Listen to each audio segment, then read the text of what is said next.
Guys welcome back to our mini blog. तर बघा आता शेवटी ते काम झालं, पत्रे वगैरे बसवले, पण इतका राडा झाला होता सगळ्या तिन्ही घरांमध्ये. मग मी पहिल्यांदा मेडिकलवर आले, सगळं साफसफाई करून घेतली कारण खूप वेळ लागला सगळं झाडून पुसून वगैरे घ्यायला. दुसऱ्या दिवशी सकाळीच पुसलं मी, आधी आल्यावर फक्त झाडून घेतलं, मग सकाळी सकाळी उठल्या उठल्या सगळं पुसून काढलं.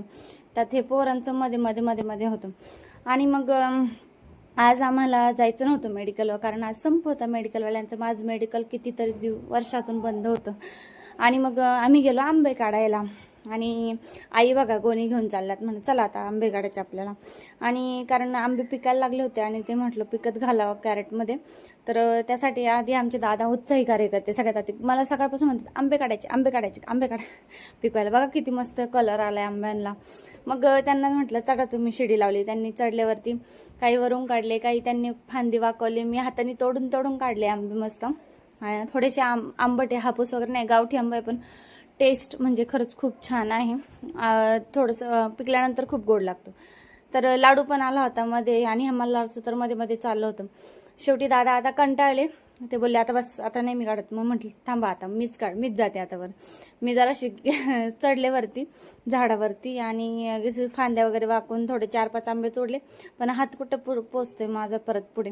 आणि त्यात ती शिडी बी अशी हलत होती, आई पकडायला होत्या तरी पण भीती वाटत होती. मल्हार माझ्या पाठी चल, तो बी चाललाय आंबे तोडायला. म्हटलं बापरे, आता झाड हलू आंबे पाडत होते पण एक बी आंबा पडला नाही. म्हटलं बस आता नाही होत, आता संपली एनर्जी, संपली माझी सगळी.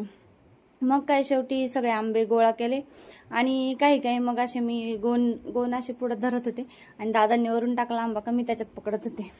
मग असंच खूप मध्ये एक आंबा तर माझ्या डोक्यालाच लागला. म्हटलं बरं माझा नारळ नाही फुटला आता. खूप एन्जॉय केलं, मस्त खूप मजा आली. आणि मयुरेश मल्हार ते पण बघत होते मम्मा काय करते, बाबा काय करतात. त्यांना पण मँगो म्हणतायत ना, तर ओ मँगो ओ असं बोलतात. मग मी वास घेऊ मस्त असे थोडे पिकलेले बाजूला ठेवले आणि कच्चे बाजूला ठेवले. मग एका कॅरेटमध्ये घेऊन पेंड्यामध्ये ते व्यवस्थित लावले आणि पिकायला पण घातली. असे मस्त आंबे. घरचे आंबे काहीतरी वेगळेच, म्हणजे टेस्ट वगैरे खूप छान लागते. विकत घ्यायला गेले ना आंबे तर अजून पण आंबे आहेत. चला तर माझ्यासाठी एवढेच. कसा वाटला आपला मिनी व्लॉग. चला bye bye, see you, Tata.